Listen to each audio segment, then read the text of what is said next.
हमारे साथ एक कॉलर जुड़ गए, उनसे बात कर लेते हैं। हेलो। हेलो। हाँ जी, नमस्कार। नमस्ते। नमस्ते गुरुजी, मैं अनामिका बोल रही हूँ दिल्ली से। अच्छा, अनामिका जी कहाँ से बात कर रहे हैं? जी मैं दिल्ली से। दिल्ली से? अरे वाह, बहुत स्वागत है आपका, बहुत धन्यवाद आपका। कैसी हैं आप?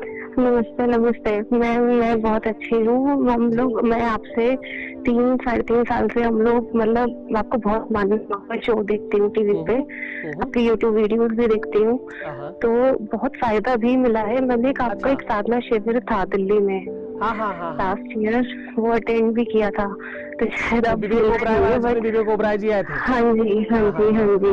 तो बस उस टाइम मुलाकात भी हुई थी, तो शायद आपको नहीं याद होंगी, बट आपने जो वहाँ पे उपाय बताए थे, चीजें बताई थी, मैं उसको रेगुलरली फॉलो करती हूँ। उससे मुझे बहुत फायदा है। मतलब एक जो नेगेटिविटी वाली लाइफ थी वो बहुत पॉजिटिविटी पे आई है। पर अभी कुछ और चीजें हैं जो मतलब अब बात हो रही है, तो मैं आपसे शेयर करना चाहती हूँ कि मतलब एक तरह की नेगेटिविटी है लाइफ में। मतलब कभी जैसे सपनों में या कुछ मुझे कुछ लगता है कुछ गलत हो रहा है कहीं ना कहीं, तो उसका मुझे आपसे उपाय चाहिए था। मतलब पहले से चीजें बहुत। एक बार डेट ऑफ बर्थ बोलिए। हेलो। हाँ, मेरी डेट ऑफ बर्थ है 31 दिसंबर 1993। टाइम बताइए। और टाइम है 12:02। एक तरह से 30 की रात को 12:02। आप उसे दिन के 2 मिनट मान सकते हैं।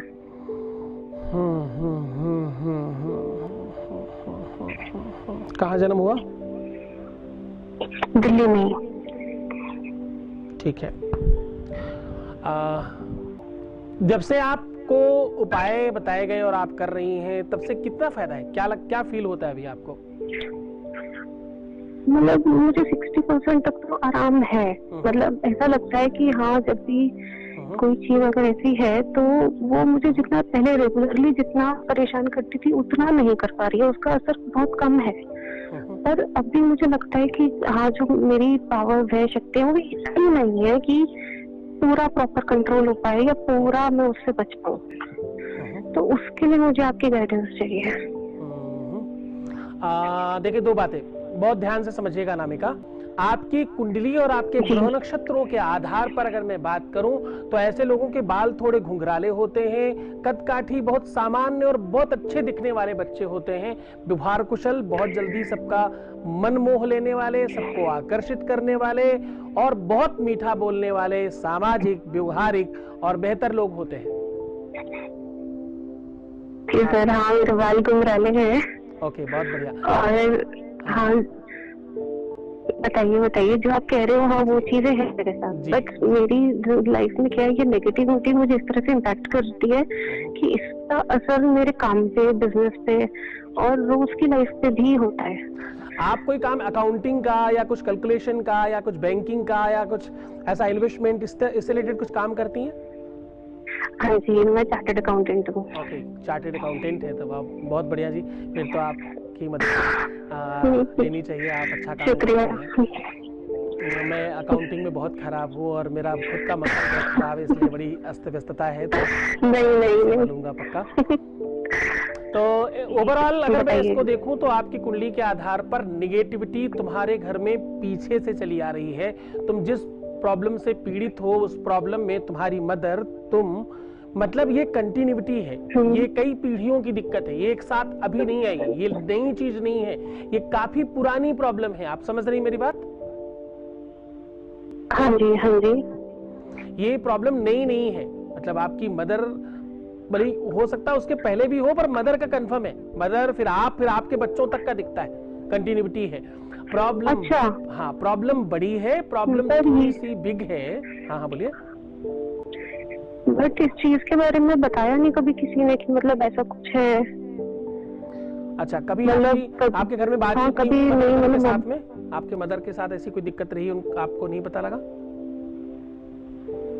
मतलब इतना उस लेवल पे कभी बात नहीं हुई उनसे, बट हाँ, इतना तो मुझे पता है कि हाँ, नेगेटिविटी है, थोड़ी घर से है रिलेटेड, बट इतनी डिटेल्स नहीं पता थी कभी। ठीक है, ओवरऑल क्या है कि एक तो ये किया कराया आपके अपने घर का, परिवार का ही है, आपके अपने ही आसपास की चीजें हैं, पहली बात। और दूसरा ये पुरानी प्रॉब्लम है। तीसरी बात कि आप उससे बच रहे हो, आप सुरक्षित हो रहे हो, आप हर बार जीत रहे हो।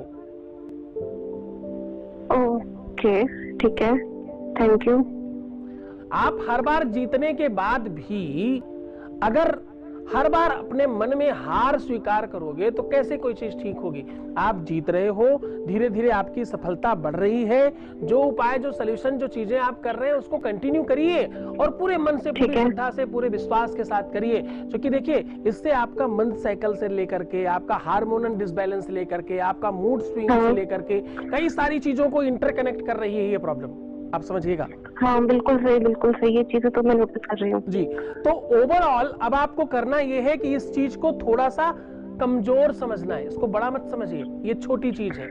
अगर ये बड़ी तुम्हारी नजर में हो गई तो ये कभी भी हारेगी नहीं, ये हर बार हार रही है, हर बार तुम जीत रही हो। बस तुम्हारे मन से वो बात निकल जाए कि ये चीज ज्यादा बड़ी है, तुम्हारे मन से ये निकल जाए कि तुम ज्यादा बड़े हो, तुम्हारी शक्ति, तुम्हारी पूजा, तुम्हारी पाठ, तुम्हारे गुरु की कृपा तुम पर ज्यादा बड़ी है, वो ज्यादा महत्वपूर्ण है, जिससे तुम बार बार बच रहे हो, हर बार सुरक्षित हो रहे हो। जब से इन संसाधनों में तुम हो तब से तुम्हारी लाइफ धीरे धीरे अनुकूल होनी प्रारंभ हो चुकी है। हर एक जगह तुम्हें बेनिफिट्स मिल रहे हैं। तुम क्यों अपने मन को कमजोर करते हो? क्योंकि ये सारी की सारी चीजें मन के ऊपर अटैक करती हैं और तुम्हारा मन कमजोर है। अच्छा, यानी चंद्रमा कमजोर है। मम्मी के साथ तालमेल अच्छा करो, ठीक है, पानी ज्यादा पियो। इतनी गाइडेंस आपने इतनी गाइडेंस की, पहले कभी इतना समझाया ही नहीं, वो चीजें कभी समझ आई नहीं। जी, मम्मी के साथ तालमेल अच्छा करो, पानी ज्यादा पियो, जिम ज्वाइन करो, अपने फैट को बिल्कुल मत बढ़ने दो, क्योंकि जब फैट बढ़ता है तो बुरी शक्तियां उसमें एब्जॉर्ब हो जाती हैं, अंदर प्रवेश कर सकती हैं। फैट को बढ़ने मत दो, पानी ज्यादा पियो, मम्मी के साथ तालमेल ज्यादा अच्छा रखो। और एक बढ़िया बात जी, भैरवाष्टकम का पाठ शुरू करो। दिल्ली में भैरव मंदिर है, हर बुधवार को, अभी तो चलो चीजें ठीक नहीं है, समय अनुकूल नहीं चल रहा, जब आपका खुल जाए तो आपके आसपास में भैरव मंदिर का दर्शन करिए। हाँ, एक भैरव मंदिर है जी, उसका हर बुधवार दर्शन करना शुरू कर दीजिए। और वहां जाकर के दाल की इमरती, वो होती ना एक गोल गोल वाली जलेबी बनती दाल की, जिसको इमरती बोलते हैं, उसका भोग लगाइए। या तो मगदल बनता है दाल का, उसका भोग लगाइए। और पहला भोग चढ़ाने के बाद कुत्ते को खिलाइए। भैरवाष्टकम का नित्य 2 बार 3 बार, पता है ये स्तोत्र बोला हुआ भी है, यूट्यूब इत्यादि पे मिल जाएगा, आप उसको बजा भी सकते हैं अपने आसपास और पाठ भी कर सकते हैं, है ना। और छोटी सी हनुमान चालीसा की बुक आजकल ना 2-2 अंगुल की छोटी छोटी आ रही बुक्स, बहुत छोटी। हाँ जी। मतलब आप ऐसे समझ लो कि मेरे ख्याल से आपके मोबाइल की स्क्रीन, आजकल तो खैर फुल स्क्रीन हो गई, आपके मोबाइल की स्क्रीन की 10% के साइज के बराबर की हनुमान चालीसा। हाँ, देखिए मैंने देखी है। छोटी सी हनुमान चालीसा अपने पास परमानेंटली रख लो। परमानेंट मतलब परमानेंट, ठीक है? ठीक है। और ये जो भैरव जी वाला स्तोत्र है, ये मुझे हर बुधवार करना है। ये भैरवाष्टकम का आपको दिन में 2 बार 3 बार 4 बार करना है, मैक्सिमम करना है। जब मौका मिले तब सुनते रहो उसको। इसको बुधवार नहीं, डेली 2 बार 3 बार करो। ठीक है। थैंक यू सो मच गुरुजी। बिल्कुल। और ये मतलब स्तोत्र वैसे बड़ा सुनने में मनोरम है और बहुत आकर्षक है, मतलब अगर आप उसको समझोगे तो बहुत आनंददायक स्तोत्र है। ठीक है, यहाँ पे मुझे एक सवाल पूछना है, तो क्या ऐसा हो सकता है कि ये चीज यहाँ पे खत्म हो जाए और आगे जनरेशन्स में ना जाए? हाँ, ये हो सकता है, इसको पूरी तरह से क्लोज किया जा सकता है। ये जैसे ही तुम्हारे पास से चीजें खत्म होंगी, क्योंकि लॉन्ग टर्म इसमें इसलिए लगाया जा रहा है, ज्यादातर लोग क्या करते हैं कि वहीं चीजों को ब्रेक कर देते हैं। वो चीजें वहां तो रुक जाती, फिर आगे जाकर के बड़ा रूप लेकर के फिर से वापस आती हैं। जब किसी चीज में लंबा समय लगाया जा रहा है तो तुम ये समझना कि उसको पूरी तरह से खत्म किया जा रहा है, मारा जा रहा है उसको, उसकी आयु खत्म की जा रही है, उसकी उम्र खत्म की जा रही है, उस शक्ति को पूरी तरह से नष्ट किया जा रहा है। आप कहते हो 60% ठीक हुई हूं, मैं कहता हूं 40% उसकी आयु बची है, 60% वो मर गई शक्ति। अब अंतर है, देखिए सोच में। अच्छा जी, ठीक है, ठीक है, ठीक है, ठीक है, समझ रही हूँ, मैं समझ गई। हेलो। हाँ जी बेटा, हाँ जी, हाँ जी। हाँ, थैंक यू सो मच गुरुजी, आपने इतनी गाइडेंस दी, मुझे है मन में इतना कॉन्फिडेंस है कि हाँ मैं इस चीज के ऊपर जीत सकती हूँ, विन कर सकती हूँ। Thank you so much. मतलब आप जीत चुकी हैं। थैंक यू गुरुजी, इतना आपने इतना विश्वास दिखाया, बहुत बहुत बहुत आशीर्वाद, बहुत शुभकामनाएं आपके ऊपर से सारी की सारी बुरी चीजें खत्म हो जाएं। धन्यवाद आपका। धन्यवाद, थैंक यू गुरुजी। जिनको अपनी बात कहनी नहीं आती, अपनी बात रखनी नहीं आती, और ऐसे में वो फिर अंदर से बहुत दुखी होते हैं, बहुत तकलीफ अंदर से महसूस करते हैं, जैसे कोई अंदर से नोच रहा हो ऐसा लगता है, क्योंकि वो अपनी बात कह नहीं पा रहे हैं, अपनी बात रख नहीं पा रहे हैं। वो बहुत प्रेजेंटेटिव नहीं है, चाहे बोलने में, चाहे कहने में, चाहे दिखने में, चाहे किसी भी चीज में उनको हीन भावना लगती है, या उनको कभी वैसा माहौल नहीं मिला इसलिए वो कर ही नहीं पा रहे। तो ये बहुत बड़ा लक्षण है दुख पाने का।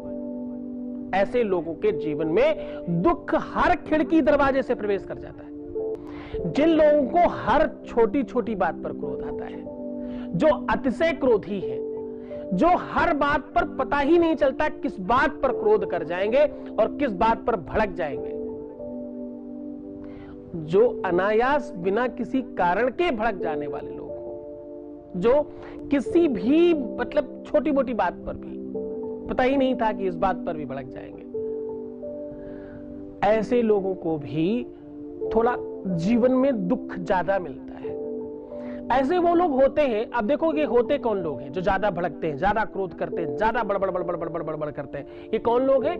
ये वो लोग हैं जिन लोगों के जीवन में प्यार की बहुत कमी है, संकटों की बहुतायतता है, जिनके जीवन में अभावता रही है, जो अभावग्रस्त जीवन जिन्होंने जिया है, जिनके जीवन में उनको खुद को जीने का मौका नहीं मिला, ऐसे लोग बहुत फ्रस्ट्रेटेड होते हैं और वो फ्रस्ट्रेशन किसी न किसी रूप में करके निकल जाता है, खटाक। लोगों को भी जीवन में बहुत कष्ट, बहुत दुख, बहुत मुसीबत मिलती है।